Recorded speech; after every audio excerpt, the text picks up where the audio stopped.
el reporte, finalidad y características. Bienvenidas y bienvenidos a su franja educativa Aprendamos en Casa. En esta ocasión estudiaremos el reporte. Si recordamos, la semana pasada hemos abordado el tema del romanticismo en sus dos vertientes, tanto el romanticismo sentimental como el romanticismo social. Estudiamos asimismo su contexto, autores y obras más relevantes, analizamos Amalia de José Mármol y también leímos dos poemas del romanticismo sentimental. En esa ocasión, la sesión de aprendizaje cerró con un reto, el cual consistía en que ustedes averiguarían quién es el autor de los siguientes versos.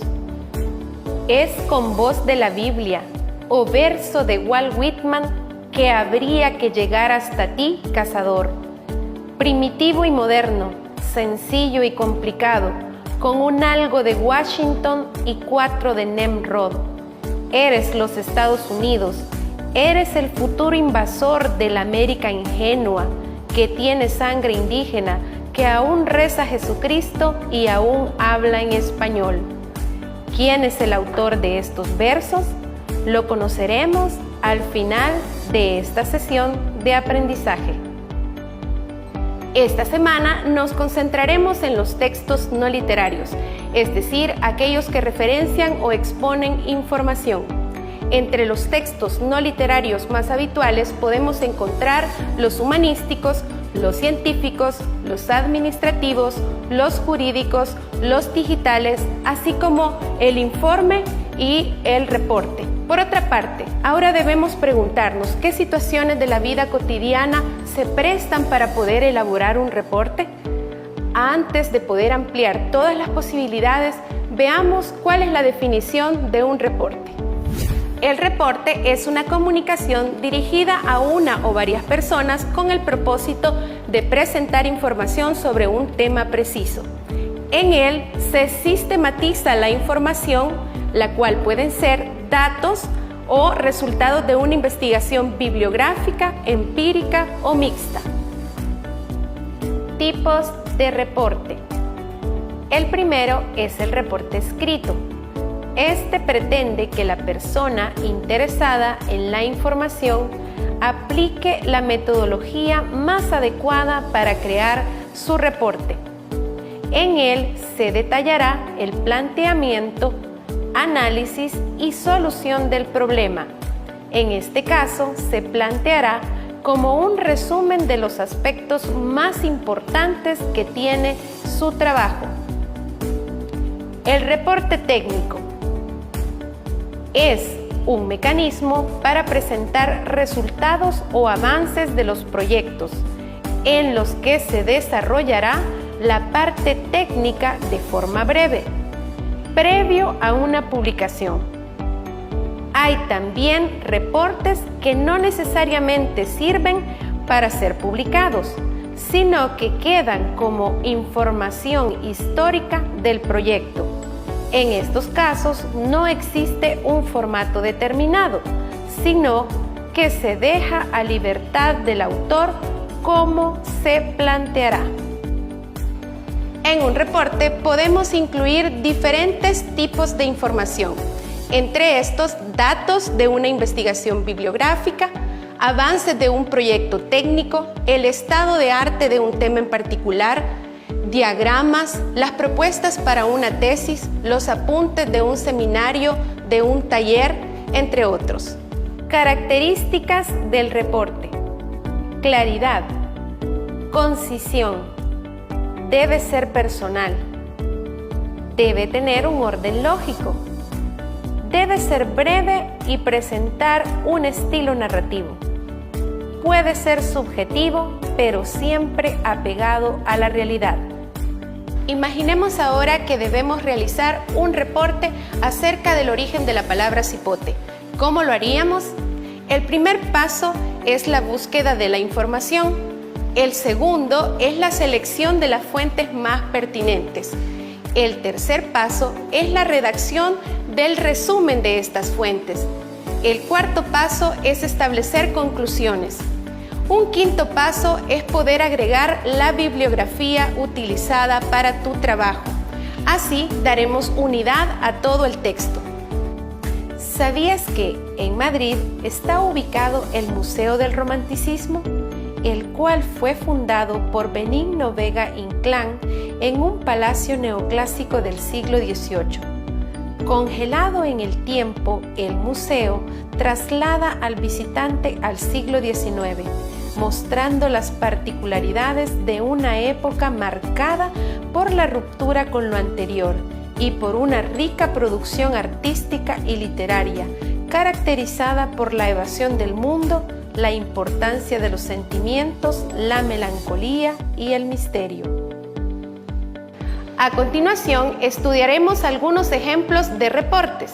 El primero de ellos es un reporte noticioso sobre un sismo ocurrido el 31 de mayo de 2019. Veamos. 31 de mayo de 2019.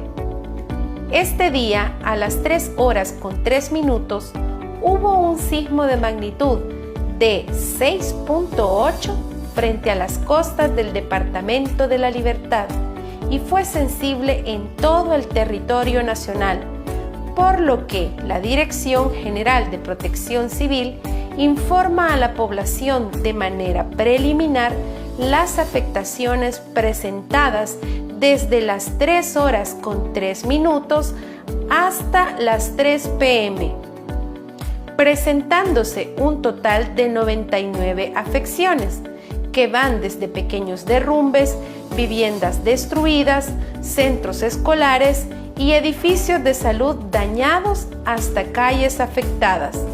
A esta hora se han reportado 30 réplicas, de las cuales 18 de ellas han sido sentidas por la población, oscilando entre los 3.6 y 4.9 de magnitud, según datos del Ministerio del Ambiente y Recursos Naturales.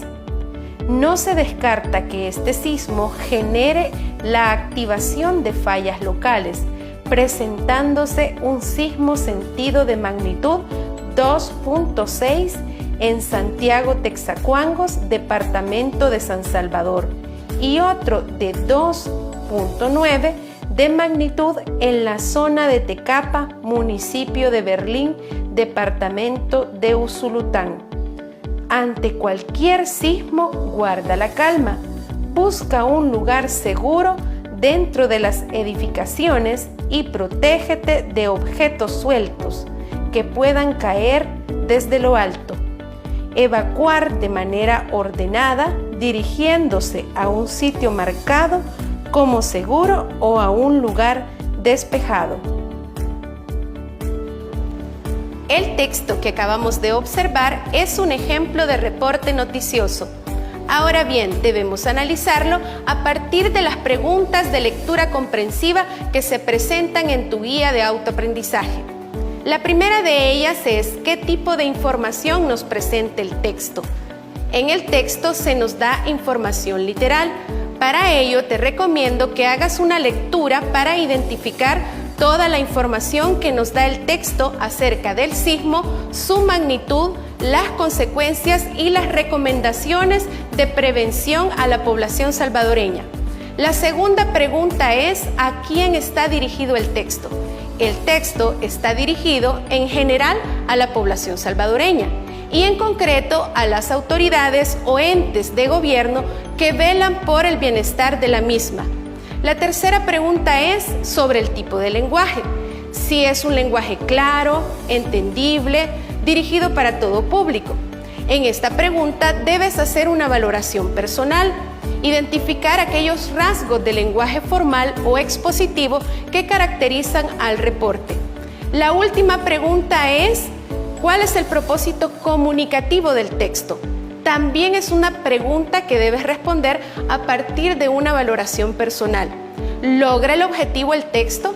¿Cuál es el objetivo? Si es un reporte noticioso, su objetivo es informar. ¿Sabías que nuestro idioma tiene aproximadamente 300.000 palabras o conceptos diferentes? aunque la Real Academia Española solo recoge 88,000. Retomando los ejemplos sobre el reporte, a continuación analizaremos uno de carácter científico, que se titula El impacto de los emoticonos en la actividad cerebral.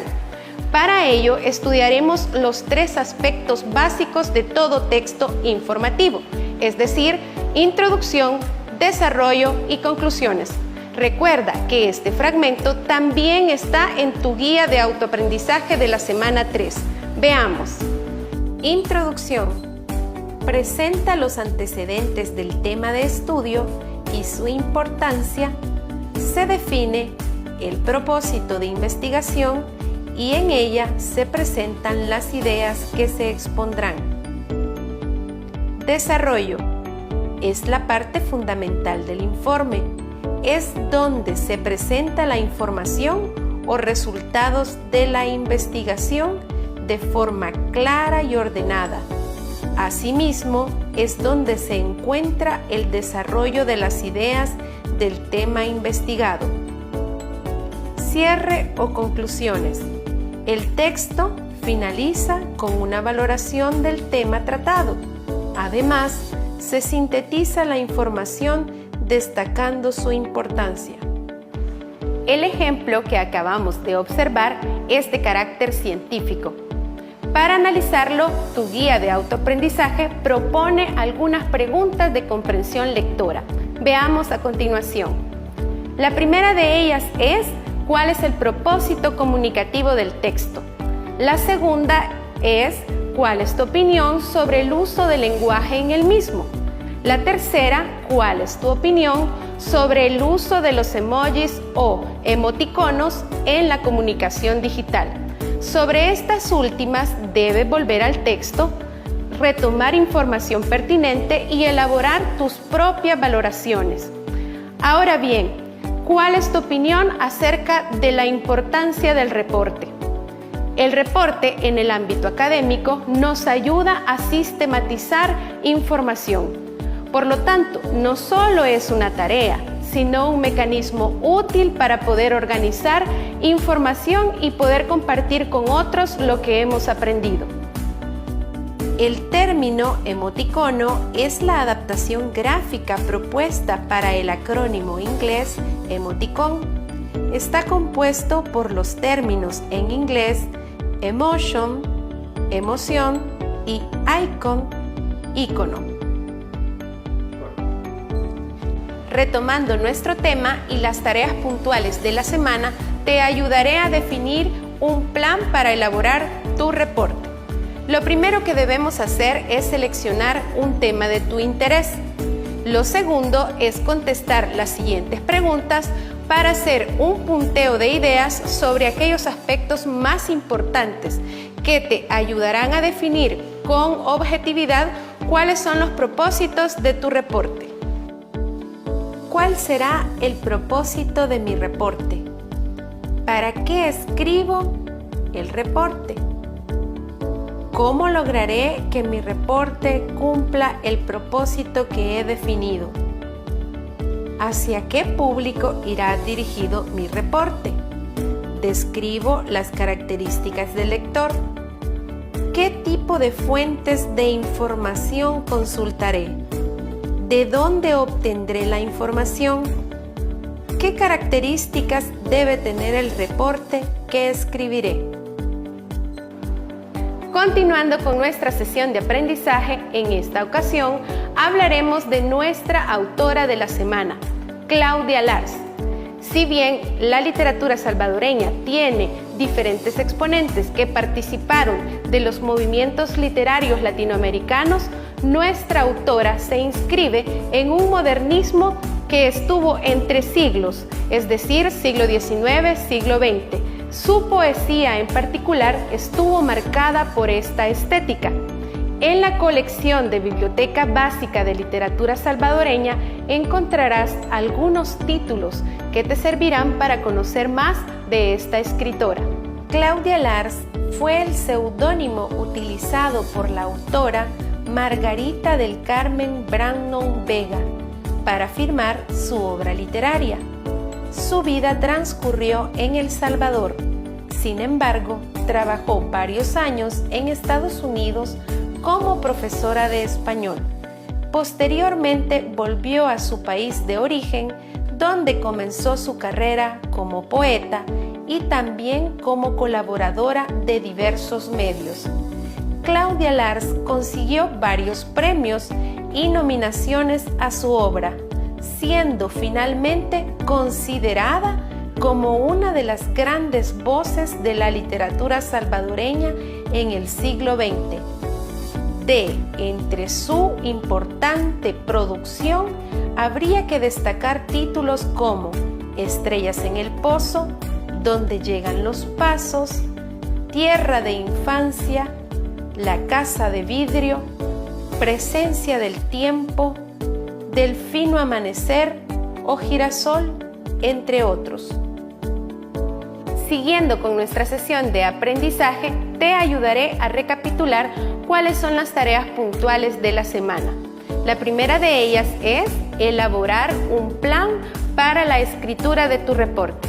La segunda es resolver las guías de autoaprendizaje, sobre todo aquellas que tienen que ver con la lectura comprensiva, sobre los fragmentos que hemos estudiado en esta ocasión.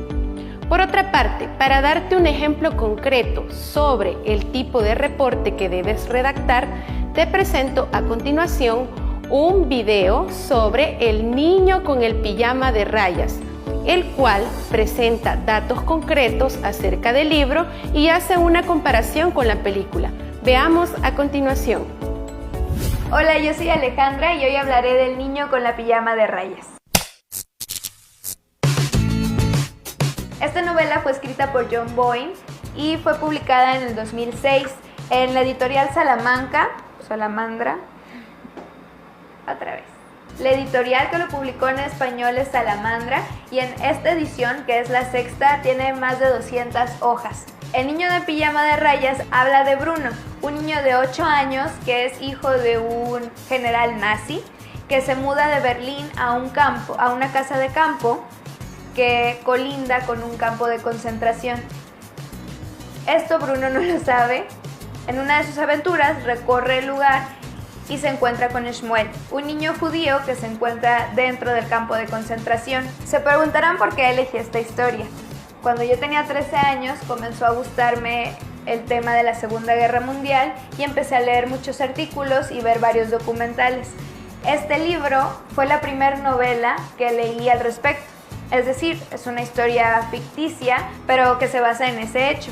En El niño del pijama de rayas se habla sobre la amistad, sobre la tolerancia, sobre el respeto y todo esto en el contexto de la peor guerra que ha enfrentado la humanidad. El libro es especial por la amistad que entabla Bruno con Shmuel, que trasciende más allá del odio y de la guerra de ese momento. Es por eso que esta historia es tan especial, porque nos cuenta cómo ellos van entablando esta relación sin importar su tipo de religión o sus creencias.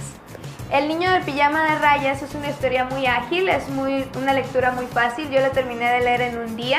Entonces, para las personas que buscan algo rápido, ligero, pero muy interesante y cargado de información histórica, se los recomiendo mucho. Igualmente, la lectura es apta para niños y jóvenes que estén interesados en ella. El niño con el pijama de rayas es un libro que está contado en tercera persona, es decir, el autor es quien redacta, es quien narra lo que se está viendo en el libro. Esto nos permite un campo de visión más amplio, ya que no nada más conocemos el punto de vista de un personaje, sino todos los que están alrededor y la historia en general. Esta historia cuenta con poquitos personajes, solamente son la mamá, el papá, la hermana, Shmuel y Bruno. En ocasiones aparecen pequeños personajes, pero son muy secundarios, entonces no trascienden. Otro de los personajes que aparecen en el libro es Pavel, cuya historia me pareció muy interesante porque en la historia él es un cocinero y previamente había sido doctor. Y en los momentos en los que aparece muestra su lado humano, y en los momentos en los que interactúa con Bruno, quien es un niño alemán, no importa su creencia, sus razas ni su religión, simplemente son seres humanos ayudando a seres humanos. Este libro ya tiene una versión cinematográfica que fue presentada en el 2008. El guión también fue escrito por John Boyne. Yo no he visto la película, entonces no sabría decirles si es buena, si es mala, si me gustó o no me gustó. Lo que sí les puedo decir es que el libro lo hizo y fue un muy buen comienzo para leer novelas relacionadas con la Segunda Guerra Mundial. En el desenlace de la historia encontré ciertos puntos que me parecieron muy poco creíbles de acuerdo al contexto histórico. Esto no me gustó porque siento que hubo un poco de distorsión para que la historia encajara. Sin embargo, este pequeño punto no altera la calidad del libro, al menos eso es lo que yo pienso. Siento que sin esos pequeños cambios, la historia no habría podido ser tan conmovedora y llegar a tanto público como ha llegado hasta ahora. A este libro también le voy a poner un 10. Siento que es una historia que es muy importante leer, que vale mucho la pena. El trama, el contexto, el desarrollo, el desenlace, para que podamos conocer más de lo que ha pasado sin dejar de lado la nobleza con la que se puede llegar a contar una historia. Hasta ahora solo he dado 10 a los libros que les he presentado porque son los que más me gustan y decidí iniciar con ellos este canal. Esta es mi reseña del niño con el pijama de rayas. Espero que les haya gustado. Si tienen algún comentario déjenmelo aquí, igual alguna recomendación. Espero que le den like, que lo compartan y que se suscriban al canal. Y nosotros nos vemos en el siguiente video. Muy bien, el video que acabamos de observar se concentra en explicarnos de qué trata el libro. Además de compararlo con la película, nos dice cómo es contado, es decir, el tipo de narrador. La chica que lo presenta también nos da sus propias valoraciones. Asimismo, te presenta una forma en la que puedes elaborar tu reporte sobre Amalia, o puedes hacerlo sobre otra novela de carácter histórico. Recuerda que el reporte debe ayudarte a compartir información, tus aprendizajes y puedes retomar aquellos temas que te parecen más interesantes de la novela que has leído, para que en familia puedas compartir valores, habilidades comunicativas que te permitan crecer personalmente. Ahora veremos cuál es la respuesta al reto de la semana. El autor de los versos es Con voz de la Biblia o verso de Walt Whitman, que habría que llegar hasta ti, cazador, primitivo y moderno, sencillo y complicado, con un algo de Washington y 4 de Nimrod. Eres los Estados Unidos, eres el futuro invasor de la América ingenua que tiene sangre indígena, que aún reza a Jesucristo y aún habla en español. El autor es Rubén Darío. Félix Rubén García Sarmiento, conocido como Rubén Darío, nació el 18 de enero de 1867 en Metapa, Nicaragua. Sus padres fueron Manuel García y Rosa Sarmiento Alemán. En 1879 publicó ya sus primeros poemas en el diario El Termómetro. En 1881 escribió artículos para el periódico político La Verdad. En 1882 optó por una beca para estudiar en Europa. También viajó a El Salvador, donde conoció a Francisco Gavidia, el poeta más destacado de ese momento, que influyó notablemente en él en el sentido de experimentar con la métrica y la rima. Estamos a punto de cerrar la sesión de aprendizaje. Ahora quiero plantearte un nuevo reto. El reto consiste en investigar quién fue el escritor modernista que trabajó la crónica desde un punto de vista cosmopolita y además fue un escritor costumbrista. Investiga y ten a mano el dato para la próxima sesión de aprendizaje.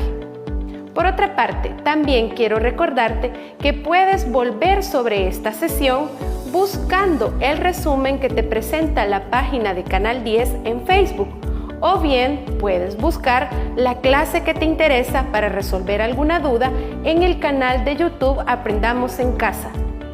No olvides cuidar de tu salud, apoyar a tu familia y nos encontraremos en la próxima sesión.